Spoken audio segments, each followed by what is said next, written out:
On Friday, February 11, 2000, Mike Cassaday cut his workday short to make a difficult drive. He had just received the devastating news that his younger brother, 39-year-old Jerry Cassaday, had been found dead at his home in Odessa, Missouri. Mike arrived at Jerry's apartment just as a sheriff's deputy and a funeral home director were preparing to remove his brother's body from the residence. Jerry, who lived alone, had been discovered by a concerned neighbour, slumped in a chair with a self-inflicted gunshot wound to the head. Mike knew that his brother had been struggling lately with his mental health, mounting bills, and a recent divorce, but he never imagined things would end this way. After a brief conversation with the officials, he entered Jerry's apartment. The reddish-brown plush recliner, which normally sat in front of the television in the corner, had been moved to face a trio of windows overlooking a nearby lake. It was there, in that chair, that Jerry had taken his life with his .22 caliber rifle. A row of framed family photos lined the windowsill in front of him, and a Bible on his lap was open on the Gospel of Matthew. "You shall not murder," a verse read, "and anyone who murders will be subject to judgment."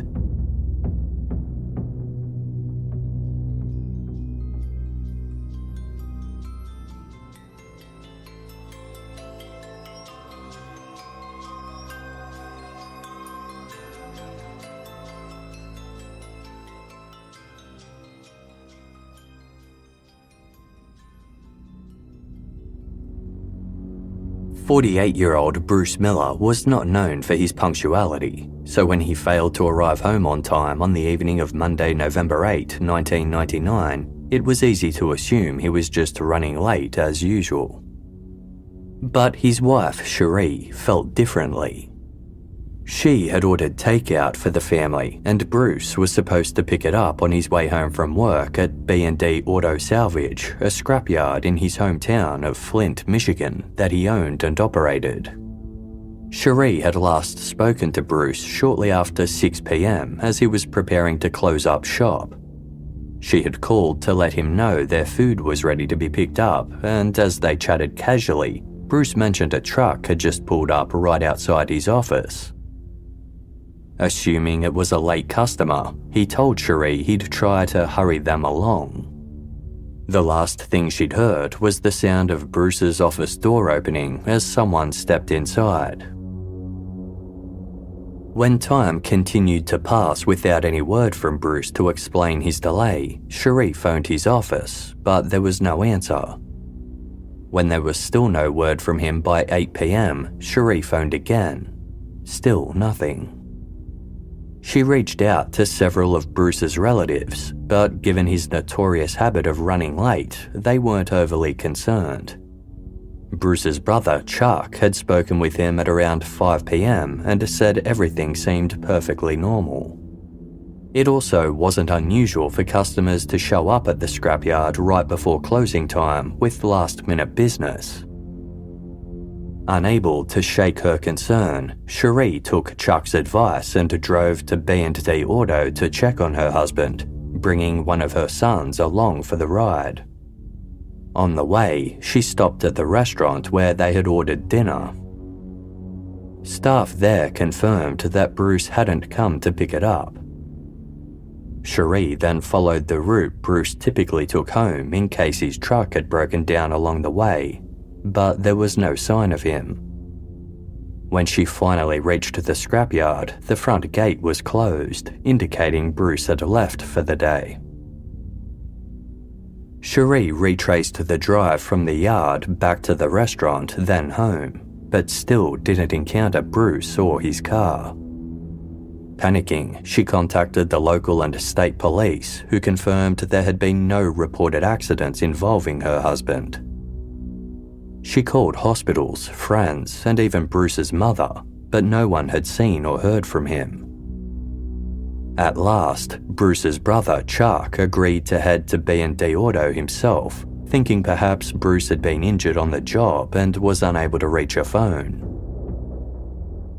Chuck arrived at the dark, isolated property and let himself in. He drove past the rows of gutted and totaled cars lining the 500-yard-long driveway to Bruce's small office building.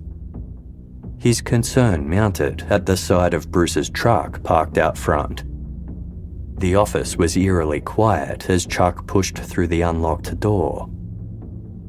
He found Bruce face down on the floor behind the front counter with a dark pool of blood around his head. Bruce's office appeared undisturbed, leading Chuck to believe his death had been a tragic accident. Maybe he had leaned too far back in his rickety metal office chair and tipped over, or suffered a heart attack, collapsing and injuring his head. But when police arrived, the grim reality became clear. Bruce had been shot in the throat at close range with a shotgun. News of Bruce's murder sent shockwaves through Flint. A lifelong resident, he was known as a hard-working, easygoing family man. In preparation for retiring from a 3-decade career testing engines for an automotive manufacturing company, Bruce poured his spare time and energy into B&D Auto Salvage. It was more a labour of love than necessity. Tinkering with cars had been a hobby of his since childhood, making the scrapyard feel more like a personal playground than a job site. The site itself provided the perfect setting for a killer to strike unnoticed. B&D Auto was situated on the remote outskirts of northern Flint, nestled between a gravel quarry and a stock car racetrack. Acres of wrecked vehicles surrounded Bruce's office building, which featured a single window overlooking the dirt driveway. Bruce employed a small team, but none were present at the time of the shooting. The scrapyard typically attracted DIY mechanics in need of replacement parts or specialists hunting for valuable components to salvage. There had never been any serious trouble at the site. Bruce was a quiet, laid-back man whose calm demeanour and sense of humour didn't invite conflict. As a result, there was no clear suspect or motive, leaving police to speculate that the killing must have been random. Scrapyards often drew shady characters, and B&D Auto was no exception. Perhaps Bruce had angered a customer who reacted violently. Robbery was another possibility. Bruce's wallet was missing, along with the $2,000 he was known to carry in his front shirt pocket to make change for his customers. The missing money took on greater significance when investigators spoke to Bruce's devastated wife, Cherie. She revealed that one of Bruce's former employees, a man named John Hutchinson, owed him $2,000. Interestingly, Hutchinson was a prime suspect in a long-running auto fraud investigation, and it was believed he had used Bruce's scrapyard to carry out his scam. In fact, fraud investigators had visited B&D Auto the day before Bruce's murder to speak with him about Hutchinson.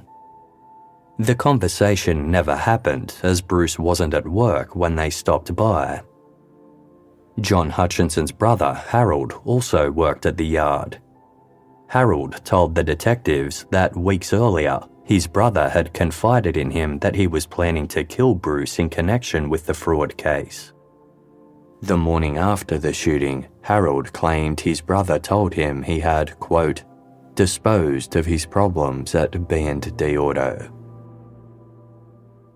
It seemed plausible that Bruce had planned to report his rogue former employee to the police, giving Hutchinson a motive to kill him before he could talk.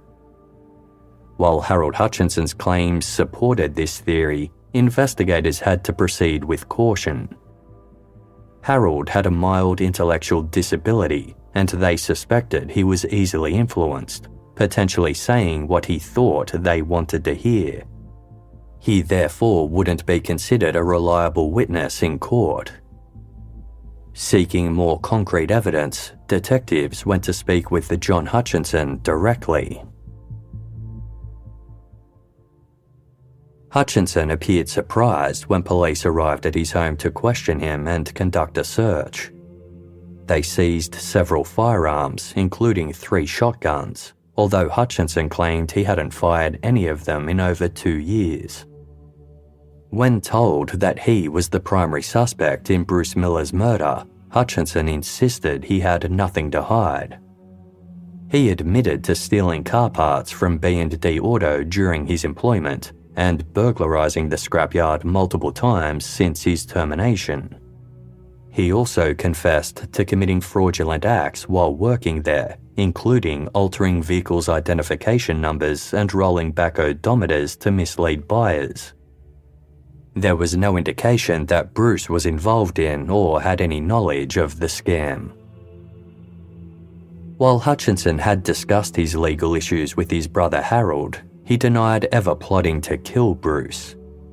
He admitted he owed Bruce $2,000 and had been avoiding him because he couldn't pay it back, but insisted he would never have killed Bruce over a small amount of money. Despite being laid off the previous year, he said that the two had once been close. Still, investigators were struck by Hutchinson's flat, emotionless tone when discussing Bruce's death. His response seemed strangely detached for someone who claimed to have once been a good friend. "I did not shoot him," Hutchinson told them calmly, even going so far as to request a lie detector test. The polygraph was brief. When asked about his involvement in or knowledge of Bruce's murder, Hutchinson firmly responded no. Though, oddly, he nodded his head as he spoke.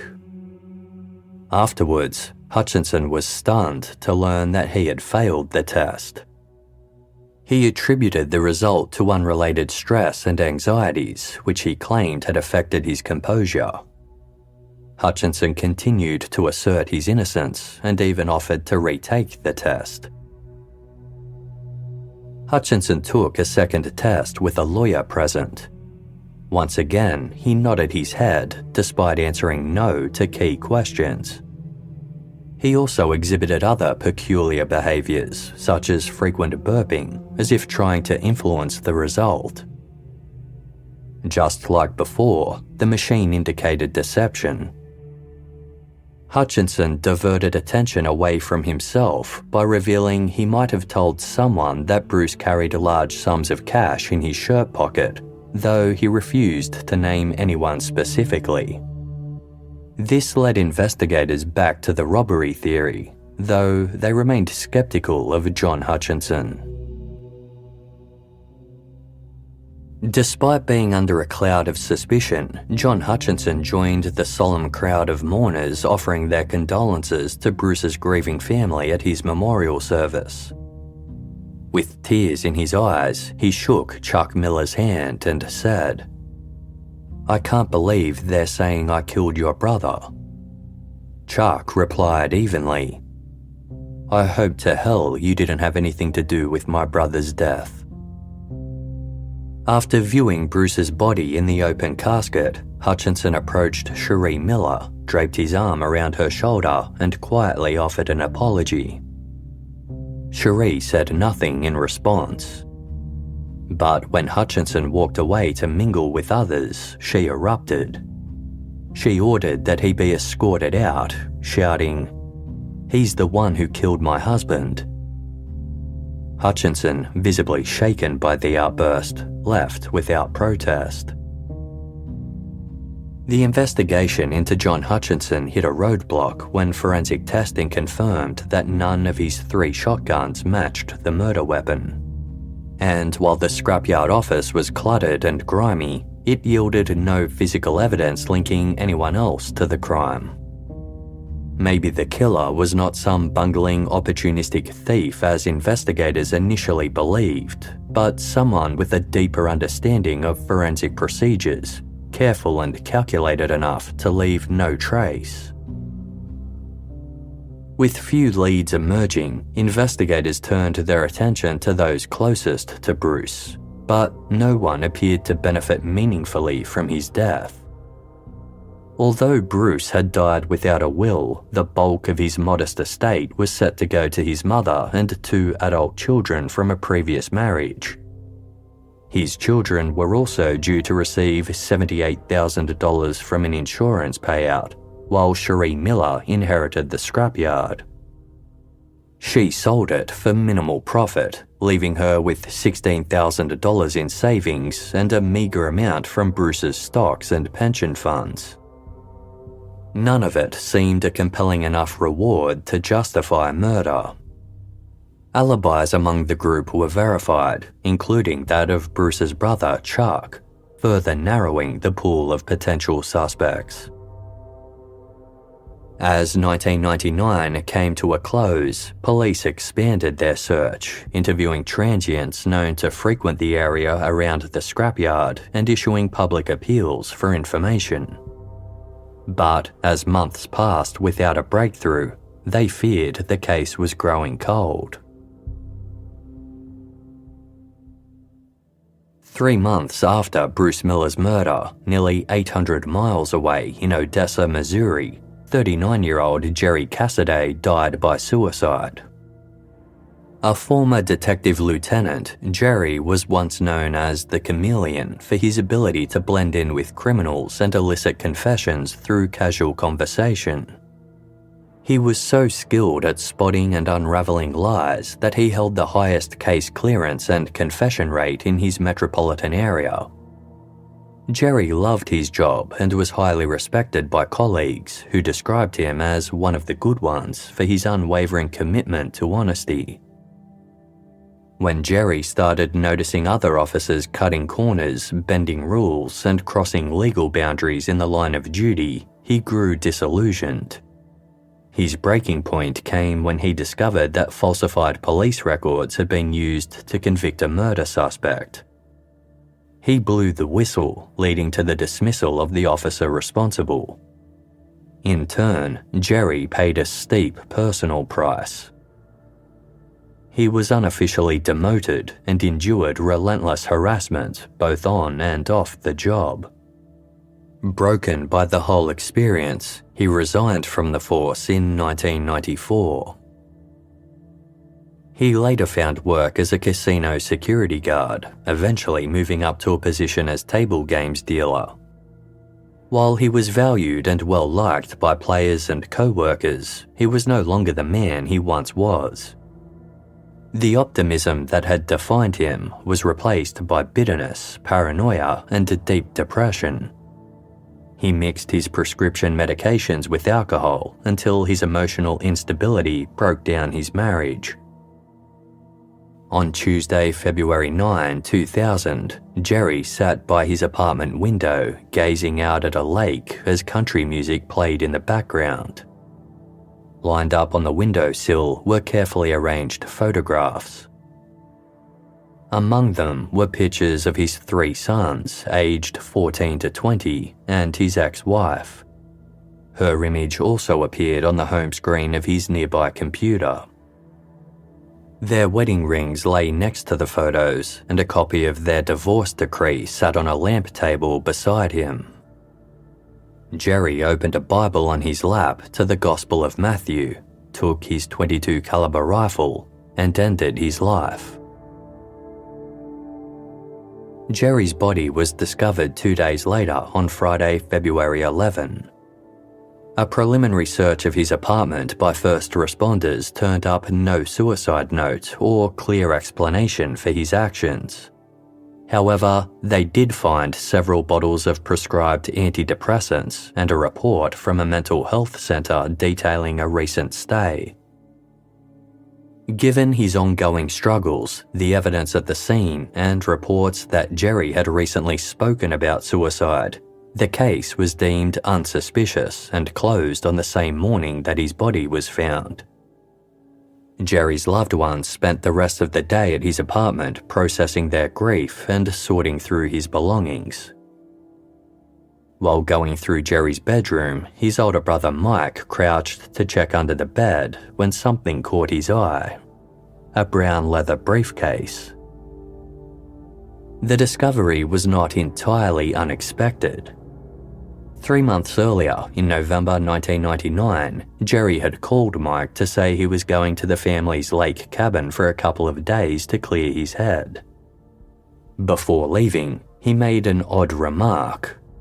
There was a briefcase under his bed, and if he didn't return within 2 days, Mike was to retrieve it and follow the instructions. Jerry returned as promised and never mentioned the briefcase again.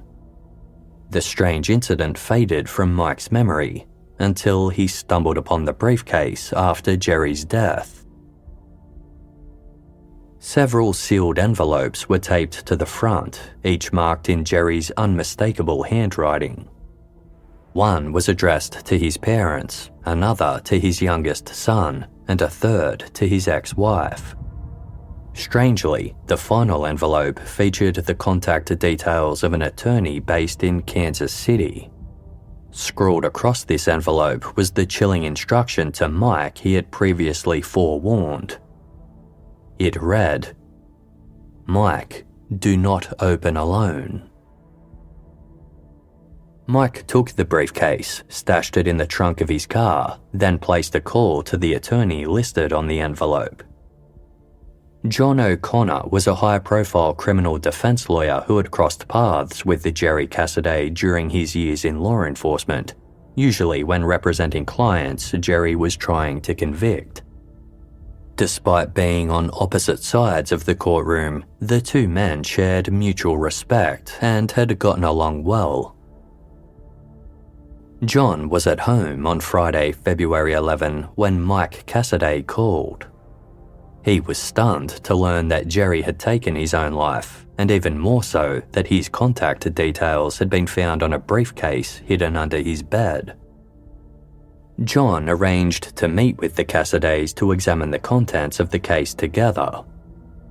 Given what the family shared about Jerry's troubles, John approached the situation with caution. He feared the briefcase might contain some form of revenge for the slights Jerry had endured throughout his life. Rather than opening it himself, John handed the case over to Kansas City Police's bomb disposal unit. The team agreed to inspect it for explosives without examining or disturbing its contents. Carefully, they popped open one of the latches to get a glimpse inside.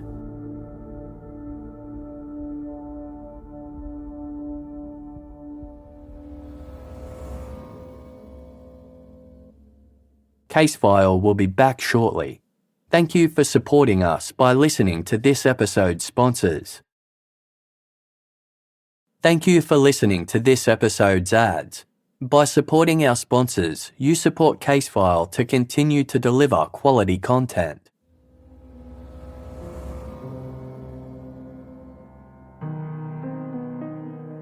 The internet had opened up a new world for Jerry Cassaday. It offered a welcome escape from the real-world troubles weighing on him, from his fall from grace in the police force to his impending divorce. He quickly became immersed in the World Wide Web, spending hours in online chat rooms, mostly talking to women. Between April and May 1999, Jerry began telling friends and family about a 27-year-old woman he'd met online. They first connected on a forum about Reno, Nevada, where they exchanged tips about the city. From there, they began emailing, messaging, and calling each other regularly. Despite their 10-year age difference, Jerry felt they had a lot in common. The woman was a divorced mother of 3 from Michigan and was financially well off thanks to several businesses she owned. Jerry's friends and family were incredulous. They knew him to be a hopeless romantic, someone easily swept up in relationships fueled by passion. In those moments, he often set aside the critical thinking that had made him a skilled detective, becoming overly trusting and asking too few questions. Given his ongoing struggles, they saw him as especially vulnerable and worried he was diving headfirst into a reckless situation with someone he hadn't even met. To Jerry's loved ones, his online romance seemed less like a genuine connection and more like a source of emotional validation. But to Jerry, the love he felt was real. In mid-July 1999, Jerry's online crush agreed to fly out to meet him in person for the first time. Jerry was beside himself with excitement. He told anyone who would listen, gushing about how beautiful, charming, and wonderful this woman was. Any doubts others had raised were silenced the moment the two met in person. The woman was exactly who she claimed to be online, a young, vibrant, and petite blue-eyed blonde who drew attention wherever she went. Her name was Cherie Miller. After months of seducing each other online, Jerry and Cherie fell into a whirlwind romance. To outsiders, they resembled infatuated high schoolers, defining their brief time together with intense physical affection. After they parted ways, Jerry wrote Cherie a long email describing their encounter as profoundly meaningful. He wrote that the day they met marked a new beginning free from the emptiness that had defined his 38 years. Cherie had brought purpose and desire to his life that had previously felt aimless. "That one special night, an angel came to me," Jerry wrote. "She opened my eyes, she opened my heart, and she taught me what it is to truly love from deep within." From what Jerry understood, Cherie was married to a man named Jeff Miller. Jeff had been the love of her life until he was mortally injured while constructing their dream home. With his prognosis grim, Jeff was moved into a nursing home where Cherie visited regularly with her young children and took on the role of his caretaker. She told Jerry she was supported through this difficult time by Jeff's older brother, Bruce, who had been a tremendous help. Then, during a second meet-up with Jerry in August, Cherie abruptly returned to Michigan after receiving devastating news. Jeff had passed away. Just when it seemed that Jerry and Cherie could finally be together, she shared more troubling news. After Jeff's death, out of obligation to his family, Cherie had quickly remarried, this time to Jeff's brother, Bruce. Although Bruce had confessed to having always loved her, Cherie admitted she had serious reservations about their marriage. Bruce, a car wrecker old enough to be her father, had never been someone she viewed romantically. Their personalities were starkly different. Years of hard outdoor labour and working 2 jobs had taken their toll on Bruce. With his children grown and gone, he was easing into the slower pace of retirement. He lived simply and frugally, content to spend long days at his scrapyard dismantling and repairing cars.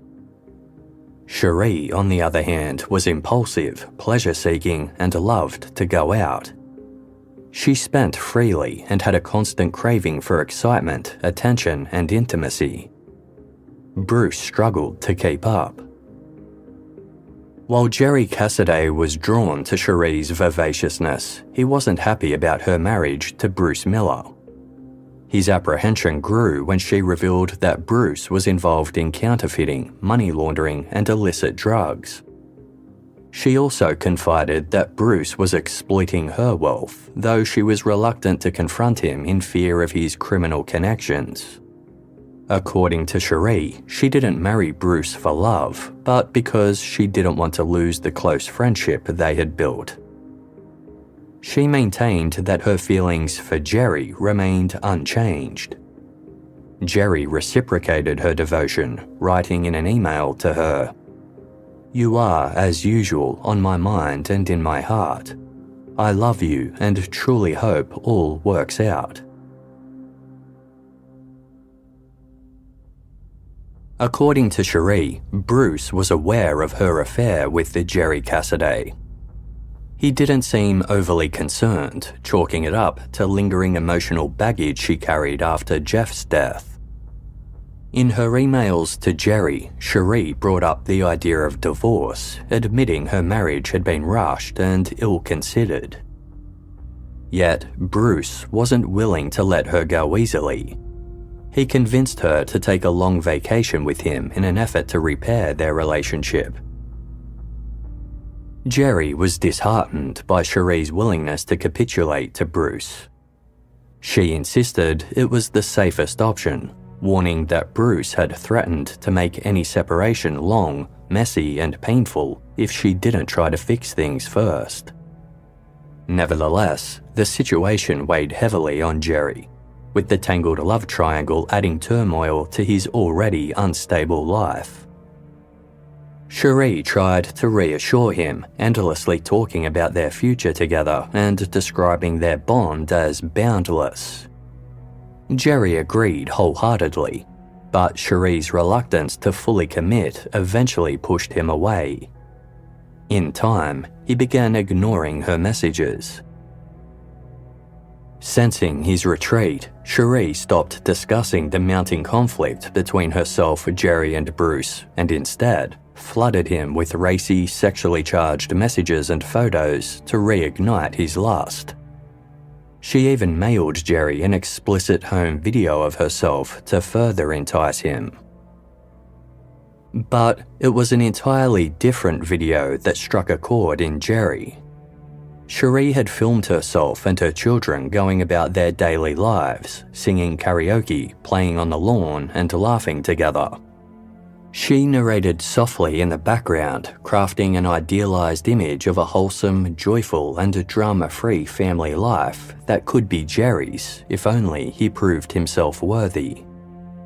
"Make me see that nothing is worth losing this love," she pleaded.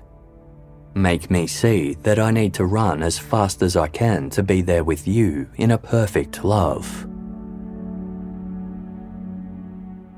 Jerry was taken in by Cherie's declarations and devised a plan. They were set to meet for the third time in September, and during that visit, Jerry intended to sweep her off her feet. By doing so, he hoped to convince her to leave Bruce for good. "We are about to embark on a journey no one has ever known," Jerry wrote to Cherie before she arrived.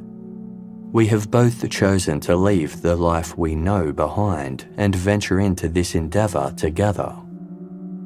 The weekend they spent together was intimate, but Cherie inevitably returned to Michigan and to Bruce. Still, Jerry couldn't stay upset for long as she had left him with major news. She was pregnant with their child, conceived during their first meeting in July. Jerry was overjoyed. His friends and family, however, were conflicted.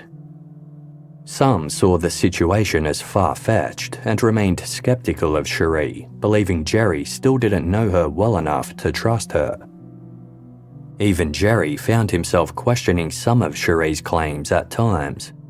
But whenever he did, she would slip into self-pity, saying things like, "I'm sorry you think everything I've said is a lie."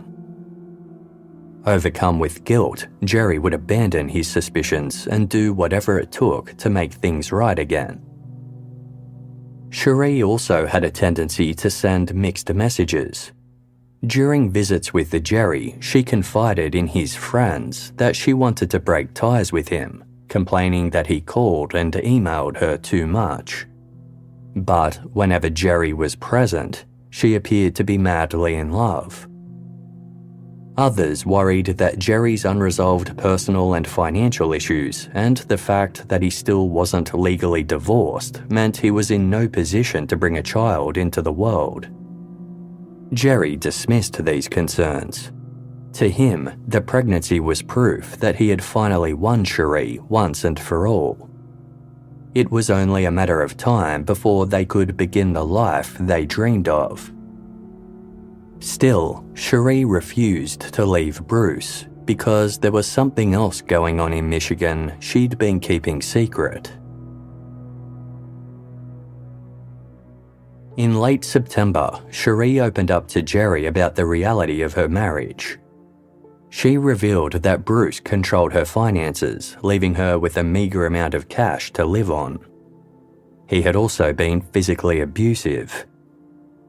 Jerry, who had dealt extensively with domestic violence during his time as a detective, urged Cherie to take her kids and leave. She replied in all caps, "I can't." Cherie then confessed the devastating news that Bruce had violently raped her, resulting in her miscarrying Jerry's baby. Jerry comforted Cherie, telling her none of this was her fault and that he still loved her. But he burned with rage towards Bruce. Cherie pleaded with him to let her handle it. "He will pay," Cherie wrote. "How?" Jerry asked. "He will. Just know that." The two messaged late into the night and picked up again the next morning. By then, Cherie had begun suggesting that Bruce should pay for killing their baby. She wondered if anyone would suspect her if he died under suspicious circumstances. She didn't think so, given they were viewed as an ideal couple. Jerry flat out told her it was a bad idea. He knew better than most that killers often got caught because they talked too much and tripped over their own lies. People always offer more information than they should. Always, he wrote. Loose lips sink ships. Fine, Cherie replied. Then I will wait here until he dies. The only other option is waiting until he kills himself. Or helping him to, Jerry responded.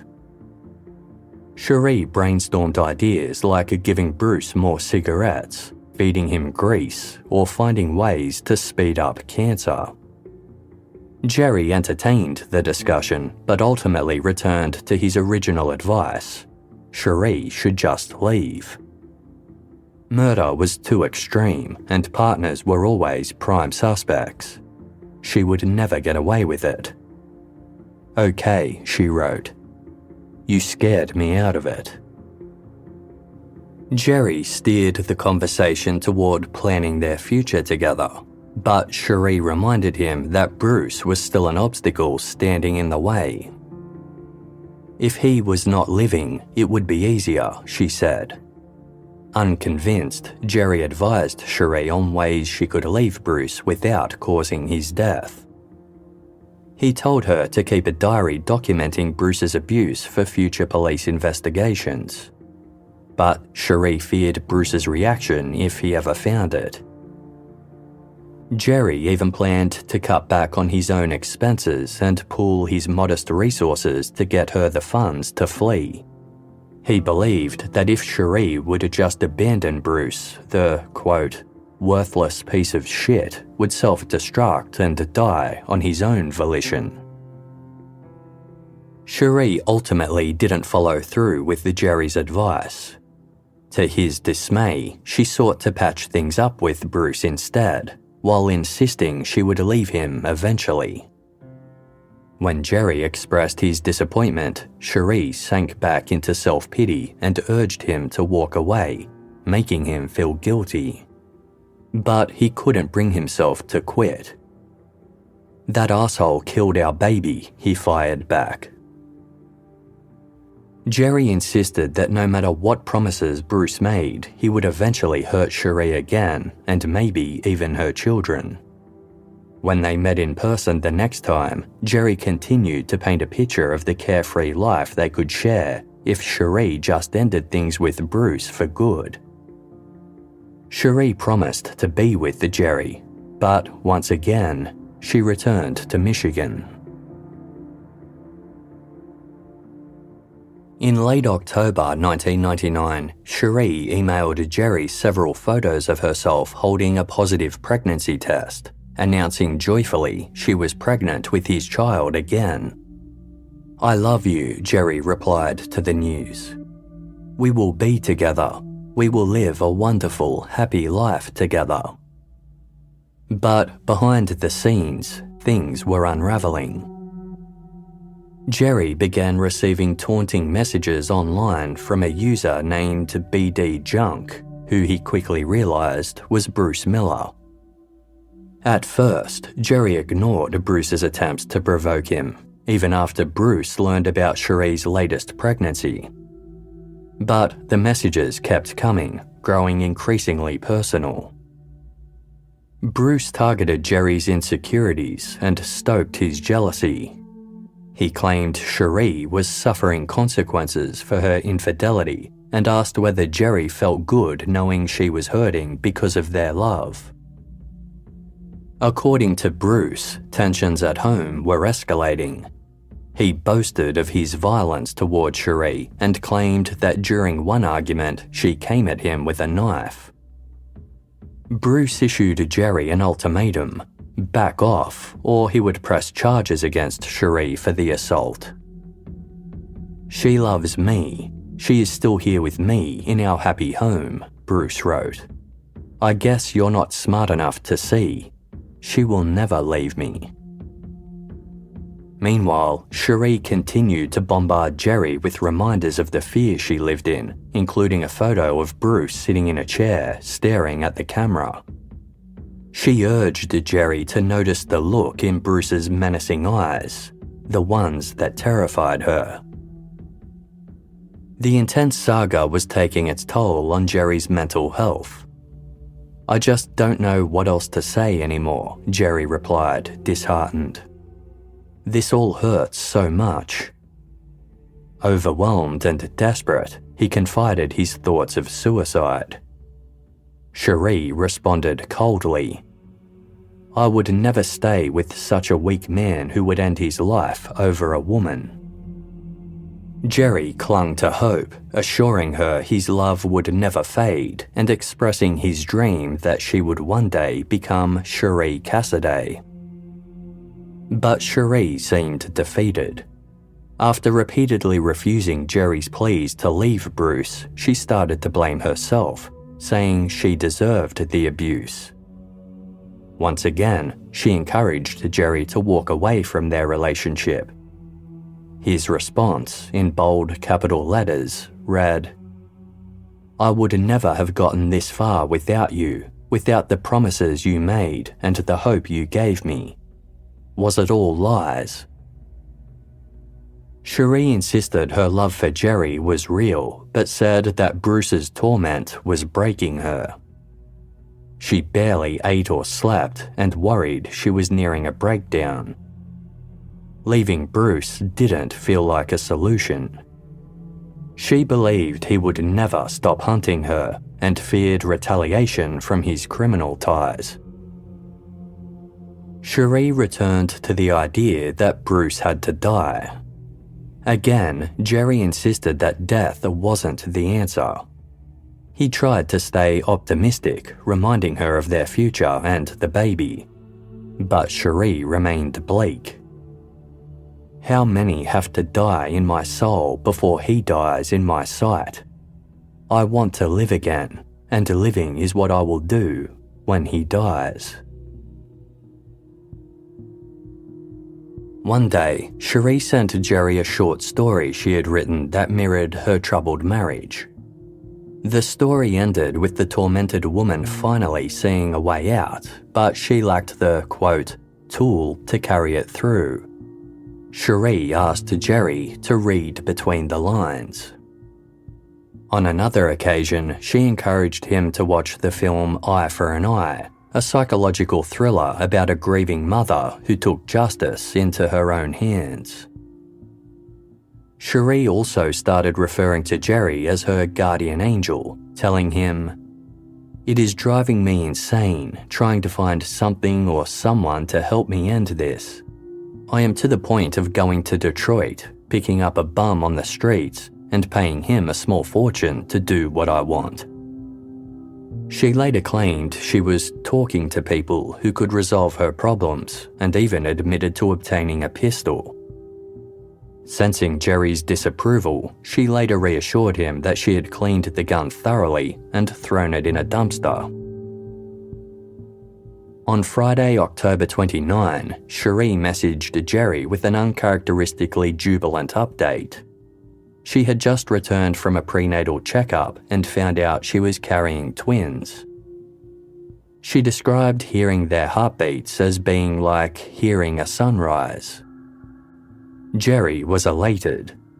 When he asked for ultrasound photos, Cherie claimed Bruce was nearby.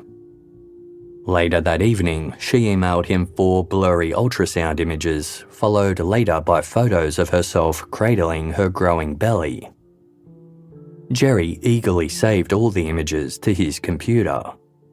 He expressed a desire to travel to Flint to attend Cherie's next appointment, but still had no desire to confront Bruce.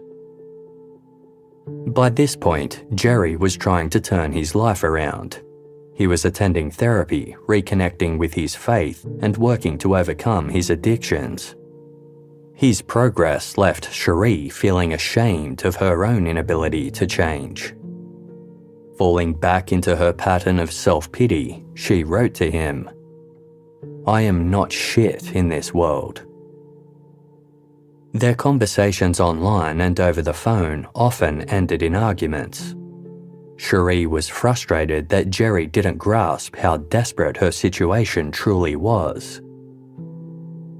One morning, Jerry surprised Cherie by announcing he was coming to visit her in Flint. Her reaction was confusing. Initially shocked and resistant, she eventually resigned herself to the idea. "I don't even know what to say to you today or what to write. I guess I am going to get ready for work and end this," she said, before logging off the internet. Though her enthusiasm was lacking, she still sent him directions to B&D Auto Salvage, saying she'd meet him there when Bruce wasn't around. Jerry drove 13 hours from Missouri to Michigan, leaving early on Wednesday, November 3, 1999. When he arrived at the scrapyard and met Cherie, her earlier hesitation seemed to vanish. They spent the night together at a local motel. Jerry returned home 2 days later, where an email from Cherie awaited him. She thanked him for the visit and apologised for not being able to stay with him longer. "I realised how much you really do love me," she wrote. Jerry didn't hear from Cherie again for a while. The silence was deafening, as they were used to exchanging countless emails, instant messages, and phone calls daily. When an email finally arrived, it wasn't from Cherie. It came from BD Junk, the online account used by Bruce Miller. The subject line, written in all caps, read, "You should read this." The email spanned 3 pages and was typed entirely in capital letters. "Cherie is growing fat with 2 bastards in her," Bruce had written.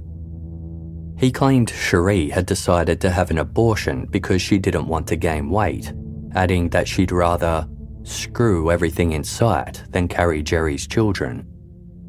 He called the abortion a smart decision for Jerry, sparing him from paying child support for the, quote, 2 bastards floating around with his last name. He also alluded to Jerry and Cherie's recent motel stay, suggesting he knew all about their sneaking around. Despite this, Bruce taunted that his wife had chosen to stay with him, referring to her as the little bitch. The message sent Jerry into a frenzy. He tried calling Cherie, but she didn't answer. He called local hospitals to see if she had been admitted into any, with no success. Exhausting every other option, he emailed Cherie, expressing concern and asking where she was. Hours passed with no response. Then, just after midday, Jerry received another message from the BD Junk account. This time, it didn't appear to be from Bruce. "Jerry, this is Cherie," the message read. "I am going away for a few days. I will contact you next week sometime." 2 hours later, Bruce's inbox was flooded with resources for women coping with pregnancy loss sent from BD Junk. Feeling helpless, Jerry replied sadly, "Still checking for you, honey. Love you." The next day, BD Junk returned to Jerry's inbox. In his signature all-caps style, he mocked Jerry as a coward for not confronting him directly. He claimed Cherie had performed sex acts on him the previous day, all while shouting his name and professing her love for him. He ended the email with a taunt. "Thank you for making my relationship with my wife better. We are on the mends, and it's thanks to you." It was signed, Bruce. Hours later, Jerry finally reached Cherie by phone. She denied the abortion story, but said the truth was far worse. Bruce had flown into a violent rage, beating and raping her. 2 of his scrapyard associates also took part in the vicious assault. She said it was retaliation for her relationship with Jerry, and she feared the attack would cause another miscarriage. She sent photos of her injuries to Jerry as proof. His fury was palpable. Exhausted, Cherie said she needed rest and logged offline. In the meantime, an enraged Jerry formulated a plan. He called his older brother Mike Cassaday and said he was heading to the Cassaday family's lake cabin for a few days to clear his head. "If anything happens to me," Jerry warned, "there's a briefcase under the bed at home." He told Mike he'd know what to do once he found it. Confused and concerned by the odd request, Mike urged Jerry to cancel the trip and explain. But Jerry refused. Before hanging up, he said that if he wasn't back by 6 p.m. in 2 days' time, to go get the briefcase.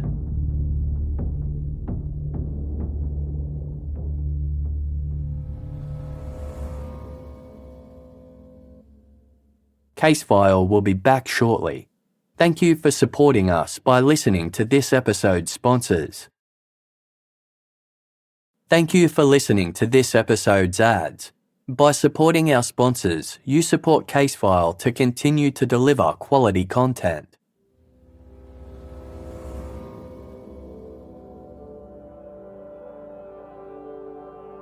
By the time Mike Cassaday retrieved the briefcase 3 months later on Friday, February 11, 2000, Jerry had already died by suicide.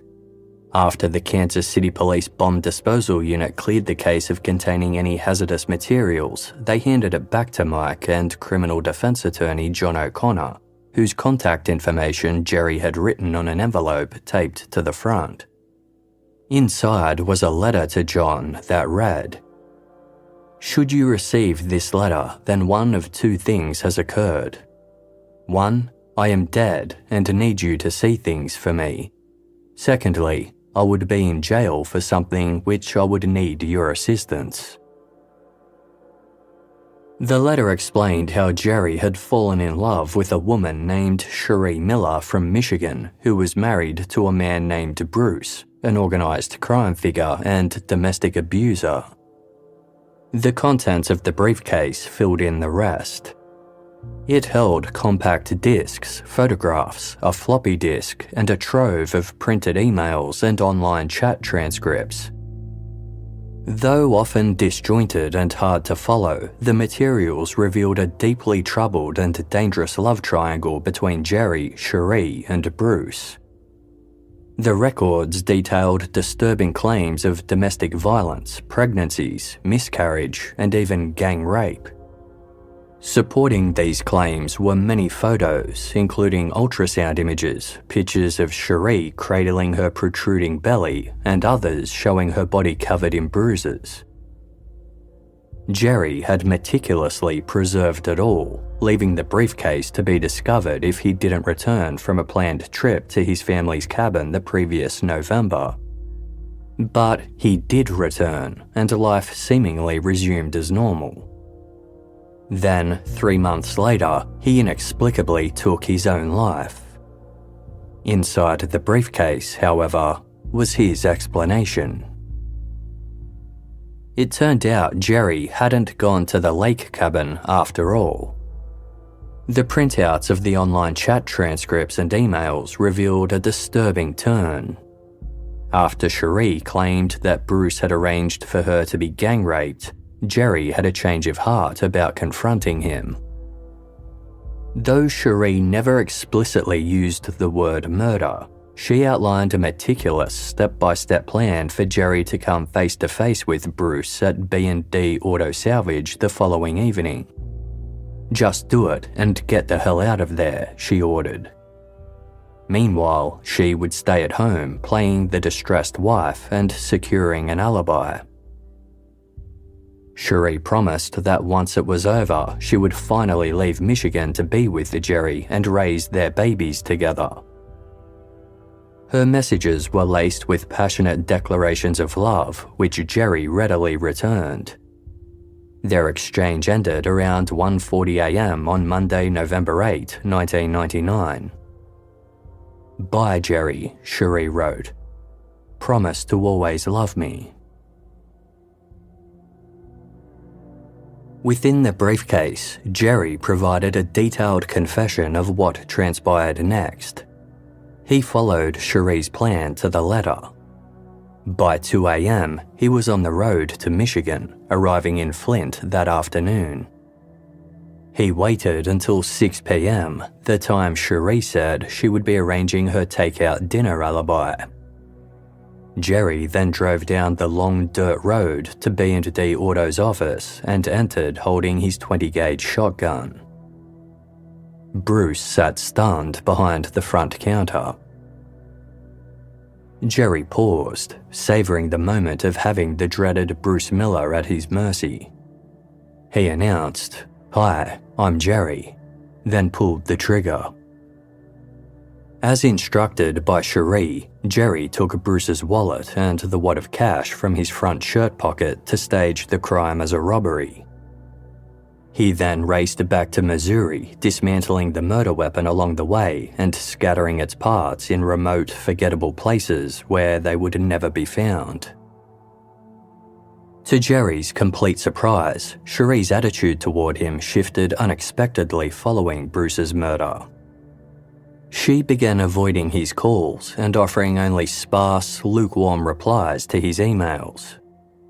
Jerry's heartfelt declarations of love, once met with enthusiasm, began to go largely ignored. A month after Bruce was gunned down, Jerry made an unannounced trip to Flint to rekindle things with Cherie. The pair spent the night together at a motel, during which he proposed, and she accepted. But the moment of joy was short-lived. Jerry returned to Missouri the next day, only to be met with silence from Cherie once again.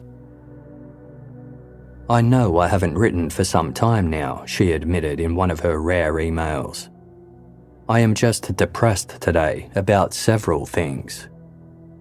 She told Jerry that while she was happy with him, a conversation they'd had about money during their motel stay had upset her.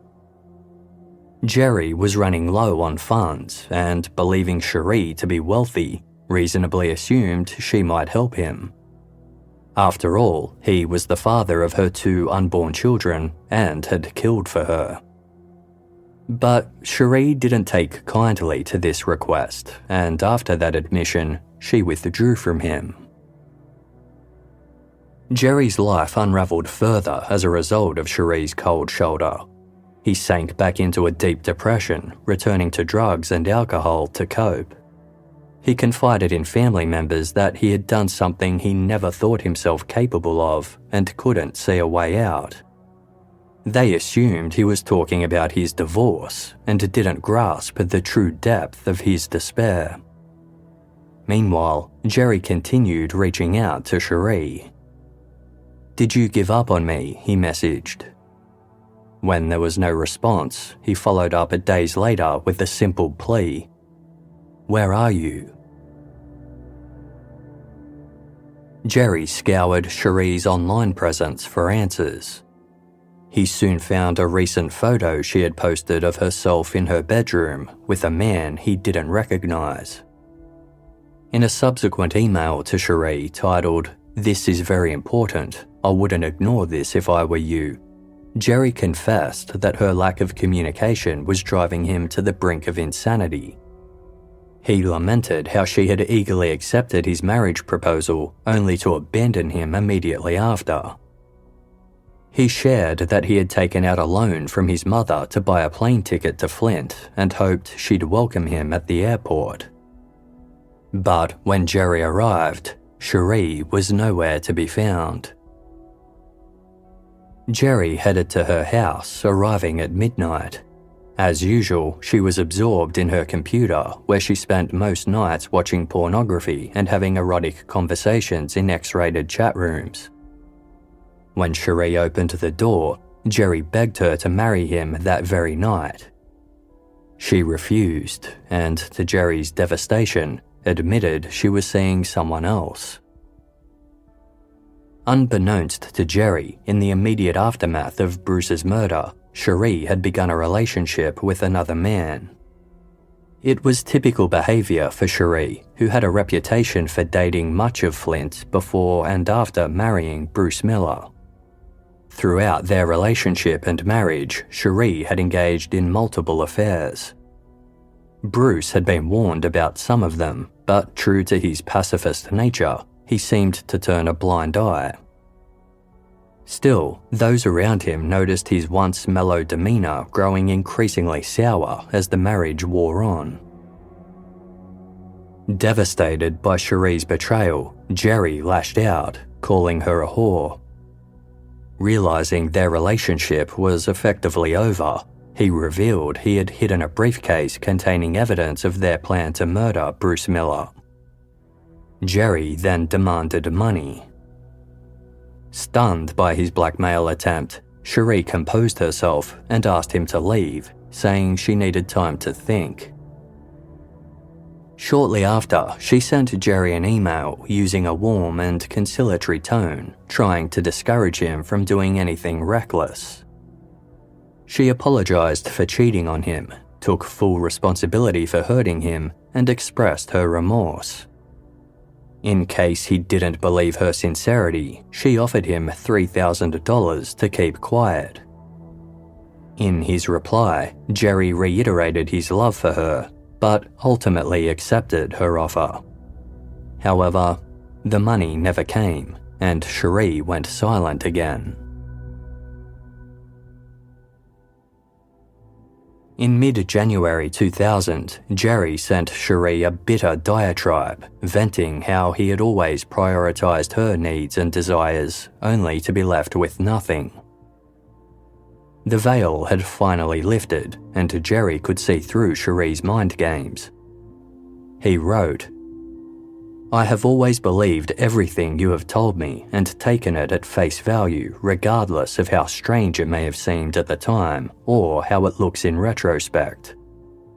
I am just to the point that I can look at things with a clear head and clear mind and reflect back over the last year of my life." After that, Jerry began planning his suicide. He wrote goodbyes to his parents, his youngest son, and his ex-wife, apologising for the pain he was about to inflict upon them. He also wrote a confession that he left in an envelope addressed to criminal defence lawyer John O'Connor. Jerry revealed everything about his affair with Cherie Miller and his role in the unsolved murder of Bruce Miller in Michigan. "I drove there and killed him," he wrote, adding, "Cherie was involved and helped set it up. She wanted all her money and no more husband. Well, she got her wish, but she will soon learn that she can't do that to people. Though he admitted he was, quote, taking the coward's way out, Jerry said he couldn't face the prospect of going to prison as a former police officer. He placed his letters and confession with all the evidence he had saved over the months in the briefcase under his bed, intended for his brother Mike to find. He then wrote one final farewell, this time in an email to Cherie, which he titled, "Something to Think About." Again, he condemned her for the lies, manipulation, and false promises she had used against him to get what she wanted. After reminding her about the briefcase, he warned, "Now you get to live in fear for a while, wondering and waiting. When will they come? Well, let me assure you, it's real fucking soon." Later on the same day that Jerry Cassaday took his own life, an envelope arrived in the mail. It was from Cherie Miller and contained the $3,000 in cash she had promised in exchange for keeping the contents of his briefcase a secret. With the money was a brief handwritten note that read, "I didn't lie. I was telling the truth." But in reality, almost everything Cherie had told Jerry was a lie. The story she told about previously being married to Bruce's brother, Jeff Miller, was entirely fabricated. There was no evidence that Bruce had ever been abusive or involved in any criminal activity. The images of her bruises appeared to be faked with makeup. The messages from BD Junk, who Jerry believed was Bruce, were from Cherie. Cherie also couldn't get pregnant as she had undergone elective sterilisation 4 years earlier. The ultrasound images she sent Jerry were from her previous pregnancies dated from the early 1990s. Had Jerry examined them closely, he might have noticed the timestamps and realised they didn't add up. As for the photos of her supposed baby bump, they were nothing more than her pushing out her stomach to sell the illusion. On Jerry's hard drive, investigators uncovered hundreds of messages he had exchanged with Cherie, with their recovered correspondence totaling over 750 printed pages. They also discovered the candid and explicit photos and home videos Cherie had sent Jerry. The fact that Jerry had the foresight to document everything was fortunate for the police, because a search of Cherie's computer revealed no trace of any communication with him. In a police interview following the discovery of the briefcase, Cherie Miller rejected all the overwhelming evidence. While she admitted to communicating with Jerry Cassaday online, she denied having an affair with him, telling him she was pregnant, or that Bruce was abusive. Cherie said she didn't save any of their emails because they would clog up her hard drive. But just as Jerry Cassaday had once warned her, loose lips sink ships. Given that Cherie hadn't been arrested, she was reminded she could leave the police interview at any time. Instead, she chose to stay and keep talking. The more she spoke, the more she tangled herself in contradictions, repeatedly getting caught in lies. At one point, she hinted at a possible motive for Bruce's murder, revealing they were under financial strain. His business was deep in debt, bills were piling up, and their home needed a new roof and furnace. Still, she continued to deny any involvement in the deaths of either Bruce or Jerry. When informed that Jerry had saved all their emails and instant messages, Cherie appeared unfazed, insisting that digital conversations could easily be fabricated. When asked directly, "Did you help Jerry Cassaday plan the murder of Bruce Miller?" she firmly denied it. Told the transcripts of their chats outlined the murder plot, she responded flatly, "You're wrong. That did not happen." Even as the messages were read aloud, Cherie dismissed them as bullshit, maintaining she hadn't authored any of them. Investigators didn't believe her and charged her with second-degree murder and conspiracy to commit first-degree murder in the death of Bruce Miller. Cherie Miller stood trial in December 2000, just over a year after her husband's death. On the stand, she maintained her innocence, portraying Jerry Cassaday as the manipulative mastermind who exploited her and repeatedly lured her back, despite her attempts to end the relationship. Once again, by choosing to speak, she exposed herself in a lie. She testified that their first intimate encounter occurred during their meetup in August 1999. The prosecution, however, presented a photo Cherie had sent Jerry from their July meeting. On the back, she had written, "July 17, 1999, the first time we made love.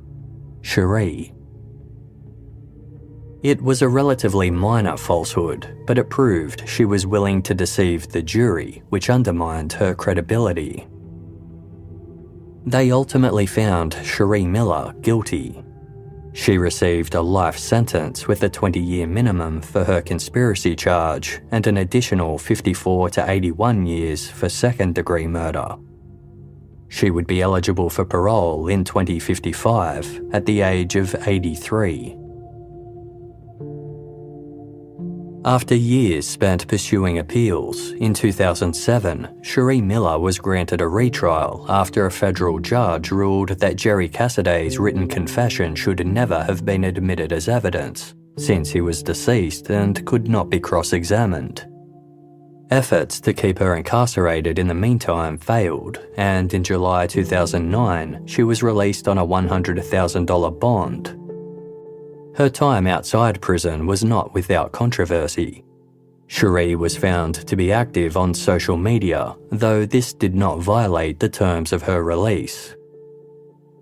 In 2010, the Court of Appeals upheld the decision that Jerry's suicide notes were inadmissible. However, in 2012, the District Court reversed course. They reinstated Cherie's convictions, and she was returned to prison to continue serving her life sentence. The result came as a relief to the Miller and Cassaday families, who remained firmly convinced Cherie was fully responsible for the deaths of both Bruce and Jerry. If not for her, they believed that both men would still be alive.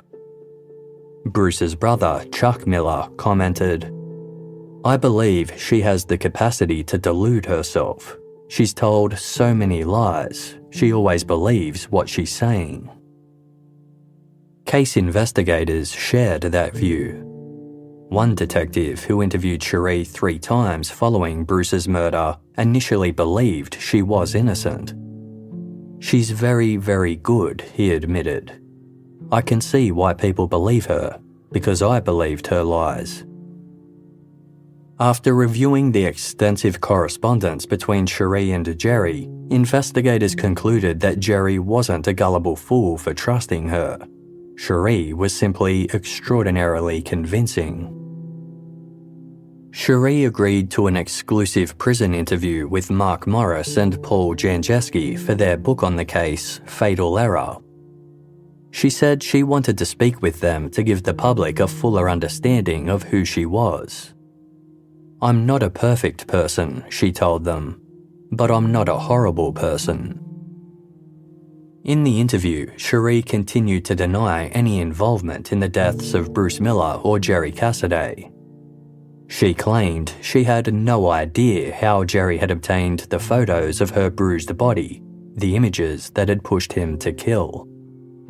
Cherie described their online relationship as a shared fantasy involving themes of forced sex and pregnancy that spiraled out of control.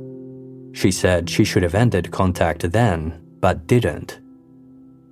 While she claimed to carry guilt over Jerry's suicide, In the same breath, she stated, "In reality, we kill ourselves for our own selfish reasons. How am I supposed to feel? I didn't believe he would do it. Now I have to deal with it." Cherie also spoke about her history of lying and infidelity, attributing it to unresolved trauma from childhood sexual abuse. "I lied to myself more than to other people," she admitted. "I have really screwed up morals, that's for sure. I have done nothing but lie my whole life, secret after secret." But when it came to Bruce Miller and to Jerry Cassaday, she asserted, "I have no more secrets. I don't lie anymore." In 2016, a letter arrived for Judith Fullerton, the judge who had presided over Cherie Miller's trial in 2000. It was from Cherie herself, sent from prison. "For many years, I blamed you for my coming to prison," she wrote. "It was easier that way, or so I thought. I want to tell the truth now. I know that it may make little difference to you whether I tell the truth or not, but to my husband's family or Jerry Cassaday's family, it might mean something." In the long letter, Cherie described a shattering moment when she returned to prison after 3 years of freedom.